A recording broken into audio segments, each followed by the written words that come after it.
Sa përqind e klientave rikthehen mos I blen një herë te ti? 80-90% po. 80-90%? Ton filluan tu çajt, pse u myllën bizneset, na falimentoi biznesi etj, ti more anën tjetër krejt, ti e shfrytëzove. Unë atëherë fillova e rrita biznesin se qenat e këta ishin mbyllur, shumë aktivitete ishin mbyllur edhe ne si prodhues unë kisha drejtë edhe me punu edhe me prodhu edhe postat punonin edhe fillova të punu më shumë me këtë punë. Prodhimet tona të bëjmë një brand në emrin tonë që të njihet jo vetëm në Shqipëri, por edhe ma gjerë. Edhe besoj nga të jemi. Super. Besoj që ka me kanë krenari edhe për ty, po edhe për Shqipninë, se në fundit është brand made in Albania. Patjetër që po. Mirë se vini në podcastin e suksesit. Sot kam një profesionist veçantë, edhe që marret me artizanatin, me punën me dorë, një mjeshtër shqiptar. Kreshnik Cena. Mirë se erdhe. Përshëndetje Gjulja. Kreshnik, ti e drejtuesi I këpucë artizanale RS. Po unë kam qef me ditë herë fillimet e profesionit. Si e more si profesion, si kanë fillimet tuja? Si profesion e kemi marrë që në moshën 19 vjeçare që kemi qenë në Kukës, që atëherë kam fillu edhe dhe tani pa shkputje. Okej. Si më thonë, a ke pas me qef qysh në fillim, apo thjesht me marrë profesion? Po fillimet ishin me pas një punë, po pastaj me kalimin e kohës u kthym profesion edhe s'u ndava më për artizanati. Super. Po sa vite ke punu si profesionist, të një, si më thonë, punishte dikuj tjetër? Në fillim kam qenë si nxans, kam filluar si nxans, pastaj me punëtor edhe ka 7-8 vite, 10 vite që kam filluar biznesin tim që vazhdoj. Si më thonë, cili ishte ai momenti I parë që the pse mos ta hapi vetë si biznes? Profesionin e kam marrë, jam I zoti, e di çka kërkon klienti. Kur e pash që jam I kompletuar në këtë zanat, në këtë fushë edhe mund ta bëjmë. Edhe kërkesë kishte për këpucë artizanale që bëhen me punim me dorë edhe pastaj e mora iniciativën e fillova. Si më thonë, besoj e ke nis me entuziazëm me tana po hapi biznes për vedi? Po me frikë, me frikë, po ja dola, besoj që ja kam dalë deri tani. Tesh e more hapin e parë, the po marr biznes. Ky ishte vështirësia e parë. Tesh hape biznesin, një botë komplet tjetër si më thonë në krahasim me një punëtor I thjesht. Cilat ishin ata vështirësitë e para masi hape biznesin për vedi? Po, vështirësitë e para të gjetja e klientëve, se s'njif ke kush ç'a bën, si bën. Edhe po kjo filloi të urrejta vash se kush merr një herë, u ktheke prapë. Po. Edhe pastaj filluam edhe me rrjetet sociale. Me punu me rrjetet sociale dhe ai na dha dorë shumë rrjetet sociale. U njoftëm më shumë me anë atyre. Më the që ke punu shumë me rrjete sociale. Çfarë të kanë thënë herë në fillim ndoshta miq tuaj ose të njoftënit, se për shembull profesioni I këpucëtarit ne e shohim si një gjë ndoshta e thjeshtë, pavarësisht se ka shumë vështirësi të veta. Edhe nuk ka se na mësu shumë në fillim me pa në rrjete sociale këpucëtar të tregu punën etj. Po në fillim gjithu habitshëm si shite këpucë me Instagram, Facebook, si merr lekët ja çon me post, si merr lekët këtej aty, po pati sukses me këto fillimet e rrjeteve sociale. Kemi filluar në pandeminë, atëherë na dha dorë shumë pandemia kur u mbyllën këtë gjanat, unë fillova me punu më shumë me online. Do më thonë, tonë filluan tu çajt, pse u myllën bizneset, na falimentoi biznesi etj, ti more anën tjetër krejt, ti e shfrytëzove. Unë atëherë fillova e rrita biznesin se qenat e këta ishin mbyllur, shumë aktivitete ishin mbyllur edhe ne si prodhues unë kisha drejtë edhe me punu edhe me prodhu edhe postat punonin edhe fillova të punu më shumë me këtë punë. Se si më thonë ti a ke çu porosin deri te shtëpia, kanë pas mundësi njerëzit, edhe pse s'kan mujt me dal, kanë pas mundësi me marr produktin. Kishin dëshirë me marrë një palë këpucë të bëme në mënyrë artizanale me dorë. Edhe ashtu fillova muzeu që atëherë. Kreshnik, artizanati, puna me dorë, si mas menimit tanë, sa vlerësohet në Shqipëni? Tani është rrit vlera se s'ka pas shumë vlerë, përpara s'ka pas shumë vlerë se ishte mania me marrë këpucë të jashtme që prodhohen jashtë me emër me kështu, po tani I kanë provu ato që janë të me markë, po s'janë lëkur, edhe janë cilësi e dobët edhe janë këty punimeve tona të artizanalit. A është më mirë me ble 2 palë atlete 30.000 lekë kështu industriale si bën, apo ndoshta me ble 1 palë, po me ble të sakta, me ble material lëkurët, punuar me dorë sipas dëshirës të klientit. Po normalisht më mirë është me marrë një palë këpucë që janë pak më të shtrenjta, se edhe ato me firma, me marka nuk janë të lira, po materialin e kanë një kelet edhe kamën nuk ta marrin mirë, se atletet tona, prodhimet tona plus që janë të forta, po edhe kamën ta marrin mirë, se astari brenda është lëkurë edhe ta nuk marrin aromë të keqe kama. Të kuptoj. Po shumë vetë thojnë për shkak që me zgjat këpuca është mirë me pas 2-3 palë që mos me vesh të njëjtën për ditë. Po me këpucë të lëkurës, nëse i vesh për ditë, a ka një problem për shembull, a degradojnë ose a i bën cilësia? Ja, nuk ka në problem, po vetëm duhet me majt me boja. Okej. Duhet jetë bojë cilësore, jo nga këto të lirat edhe po e me bajtë e këpucën jeton edhe ma gjatë. Po pjesa e larës për shkak, si funksionon te këpucët e lëkurës? Këpucët e lëkurës nuk lahen lavatriçe si këto këpucët e atletët e kështu, nuk lahen lavatriçe, janë lëkurë edhe brenda edhe jashtë, edhe s'ka nevojë mu la. Po si mirëmohen apo me bojë, me pastrim me bojë edhe. Po pjesa e mbrëmshme? Po është lëkurë edhe nuk manë akoma. Pjesa e mbrëmshme është lëkurë, gjitha prodhimet tona janë lëkurë, astari mrena lëkurë edhe nuk manë akoma. Të kuptova. Okej, super. Po për pjesën e se pyesin shumë veta, përveç djersitjes të kamës, ndoshta aromës të keqe etj, po për shëndetin e lëkurës. Lëkurës të njeriut, lëkurës të kamës. Po ndikon shumë, se ka shumë që kanë problem me që po veshën në kelet ja dëmton edhe kamën. I bën alergji ndoshta etj. Po, edhe për atë punë kthehen shumë herë te prodhimet tona. Se kanë provuar që këpuca jonë ma kamën rehat edhe pa dëmtime. Të kuptova. Okej. Tash du me të pyet kanë e biznesit. Se e di që ke shumë punë, munosh me najt gati edhe rrin gati çdo porosi e klientit, se gjithkush ka atë dëshirat e veta, mja personalizu etj. Po pjesa pushimit. Për shembull ditën e dila bën pushim ti? Po këta e kena pak problem nëse që në 7:30 deri në 10 darkës ma shumicën e kohës ma ha kjo aktivitet, kjo puna që jem përkushtuar kësaj pune. Deri në 10 darkës jemi të puna. Po fundjavave? Me sforcë nga njerë dalim, nga njerë lidhemi të puna. Se me sa dion jo keni edhe klientel të përzgjellur, edhe njerëz që ja din vlerën punës tuaj, edhe ndoshta që kanë edhe biznese, profesione të mira, edhe me siguri edhe atë kohën e lirë kanë fundjavë, kështu që vinë te ju. Kjo është e vërtetë, se shumica ka edhe shumë zyrtarë që s'kanë kohë gjatë javës edhe vinë të shtunë e diel edhe për porosi edhe për të marrë këpucët edhe detyrohemi me u shoby edhe të shtunë e diel. Të kuptoj. Për shembull, un kam dëshirë me bë për vete ose me bë lërat një miku tim. Biznesmen me bë lërat një palë këpucë, lëkurët, artizanale, edhe me, si më thënë, personalizume. Që në momentin që vjen personi, edhe i merr masat, po thojmë. Për sa kohë e merr produktin e gatshëm final në dorë. Po nga momenti që marrim porosi si porosi, 5-6 ditë duhet për të përfunduar si këpucë. Okej, do të thonë për një javë unë i marr këpucë e përfunduar. Po. Kreshnik, te pjesa e porosive, edhe e dërgesave, transportit, deri ku ofroni ju që i çoni porosit tuaja? Po deri tani ne kemi organizuar brenda Shqipërisë, Kosovë dhe Maqedoni mund të dërgojmë. Okej. Për pjesën jashtë akoma se kemi organizuar për dërgu jashtë, po besoj do ta se kemi shumë kërkesa për Europë, po se kemi organizuar akoma. Pra ne po të pyes se e di që ka shumë shqiptar diasporës që janë shumë të interesuar, se në fakt ato ja dinë edhe vlerën më shumë. Po, është e vërtet, po. Edhe shumica thonë pse kaq lirë këpucë lëkurën artizanale, pse kaq lirë si e përballon, po fiks të pyetja rras ndole. Pse kaq lirë? Se me synin tim unë shoh për shembull dyqane të ndryshme etj që ndoshta nuk e kanë këtë lloj punimit, po vend çmime stratosferike. Pse ke vendosur me majti këtë çmim, si më thon, për këtë cilësi kaq të mirë që kanë? Po deri tani mundu me këtë çmim me shërby edhe klientëve që kemi pas ndër vite, klientëve të hershëm edhe mos mi zhgënjim, po do sa mundemi do ta marrim me këtë çmim, kur se përballojmë do të rritim sa do pak do të rritin edhe çmimet, po.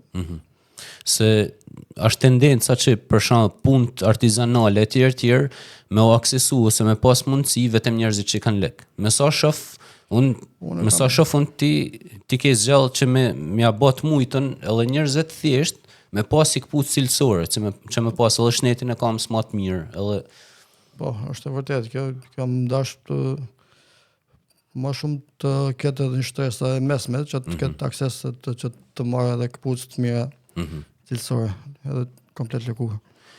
Sa përqind e klientave rikthehen, mas i bleni herët e ti? 80-90% po. 80-90%? Super. Ashtu është rrit klientela jona vasha, është rrit edhe kërkesa shumë. Po problemi kryesor tani është me gjetë punëtor të këtij zanati, jo për shitje, për punëtor, s'para ka punëtor për këtë fushën tonë. Po, mirë që më doli te kjo tema. Te pjesa punëtorëve për shembull. Ti si pronor biznesit thu që është problem me gjetë punëtorët. Po për me të vu pak shumë në sfidë të vogël, ç'a ofron ti për një person që domethënë ç'a ofron ti për një person që mundet më ardh me punu mjeshtër këpucësh të përpunimit të këpucës? Duhet më ditë si zanat, duhet ta di si procedurë, si punohet, duhet ta di tjetër fushës, se merr dot nga fushë për zanatin tonë, nga rruga me fut të prodhimi këpucës, se bën dot. Do të më pasi përgatitje. Ose duhet një afër një kohë gjatë për ta përgatitur, po këto trit nuk e kanë këtë dëshirën me mësu edhe është problem. Të shpët pysat që pysin të antërit, a ka lek si punë?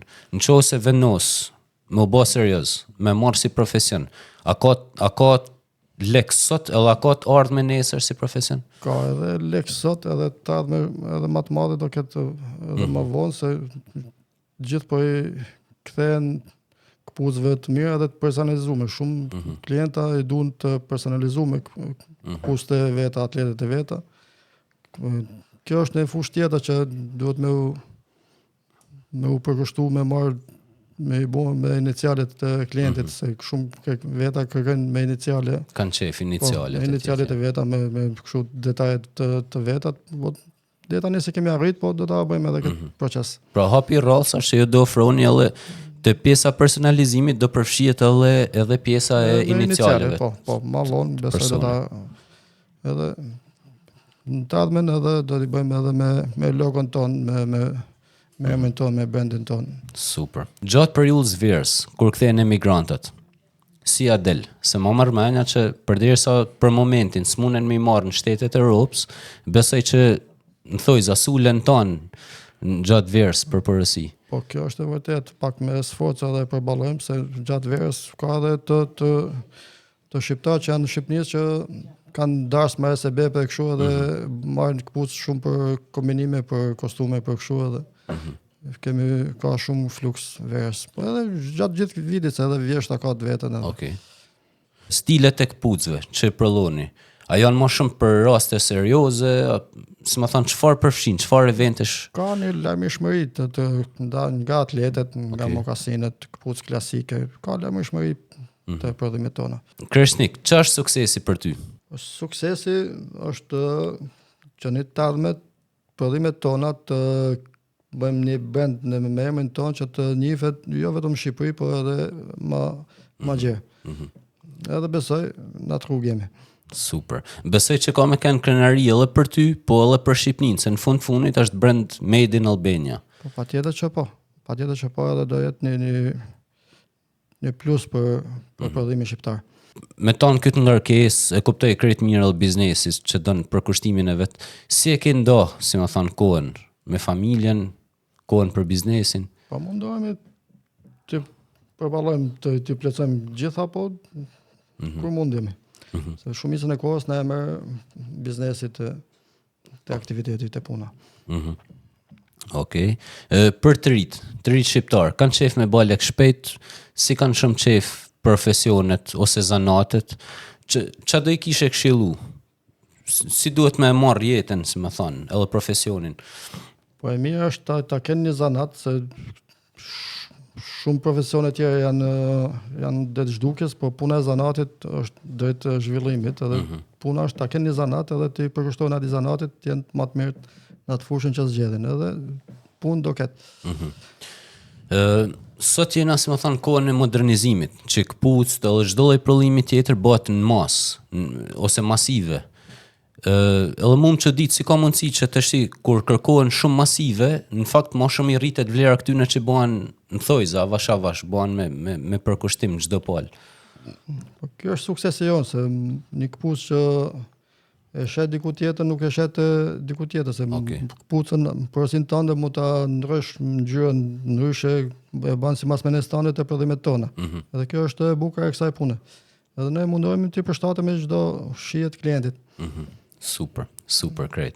A ke pas një rast që e ke bë këpucën, po themi, deri në fund krejt, kështu finale, produkti gati e tjerë, edhe ka ndru menja klienti. Kur ka ardhur, ka thënë, "Jas, më pëlqen se më nosha kështu." Burra asnjëherë si ka bo, po gra po, 2-3 gra e kanë bo kështu, burra si ka bo asnjëherë. Pra ne bani veç këpucë për burra jo. Për gra. Okej. Për shkak, me që bani këpucë për burra. Sigurisht që besoj që shumica janë burra që vinë edhe te punishtja. Ne vetëm për burra, për të shakas vetëm prodhimet tona vetëm për burra. Okej. Jemi fokusuar vetëm për burra, se për ferma do investim tjetër, jo forma kallupe, masa, do ka investim procedura tjera. Okej. Burrat kur vinë me porosit këpucë për vedi, a marrin vendimin vet apo thot prit i sekond sa t'ja nisi këto lëkurat me foto grus? 80% nuk marrin vendim vet, pyesin gruan, 20%. Okej. Edhe kjo më çudit pak edhe për vete, për kamon e vet me marr leje diku tjetër, më habit pak, po. Pranueshëm është. E vërtet. Te pjesa e fëmijëve. Ti ke 2 djem, ai paç me jetë, edhe biles inicialet e 2 djemve ti ke vu si Rësa, Roni Soni, Rësa. Si shef, a kanë dëshirë me vazhdu si biznes kaq se janë edhe moshe vogël, po është sa ke po. Mundohem të angazhoj të va fus në gjak këtë punë edhe besoj që do ta marrin edhe ato si trashëgimni këtë punën e që kemi arritur, që kemi nisë. Jo thjesht si biznes, po edhe si profesion. Po, si profesion. Okej. Mundohem të angazhoj ka pak, po besoj do ta marrin. Pra, do më thonë, unë e marrë shumë për bazat këshillën që thuti për të rritë shqiptarë që marrë një zanat, se ti përvedi fëmijëve tu jetë i lani zanat. Po, patjetër që po. Çdo gjë fillon nga familja dhe po aty do përkushtohem edhe unë të jap këtë trashëgimi që kam nisë, ta vazhdojnë edhe për më gjatë. Kreshnik, unë e di që e drejton biznesin edhe operon bashkë me gruan tane, me bashkëshorten. Si është me punu me gruan për ditë? Po, edhe mirë, edhe keq, të dyja i ka. Se ma shpjego pak më shumë se. Si keni ndo punë pak a shumë? Kush merret me drejtimin e skuadrës, kush merret me shitjet? Me porosit online, me posta, me dërgesat, merret nusja, unë merret me organizimin tjetër, me furnizime, me organizim tjetër. Te pjesa e materialeve, e lëkurave, cilat janë i tesh në trend, si më thanë më shumë, më të preferume, qarë ngjyrash ose qarë stilesh?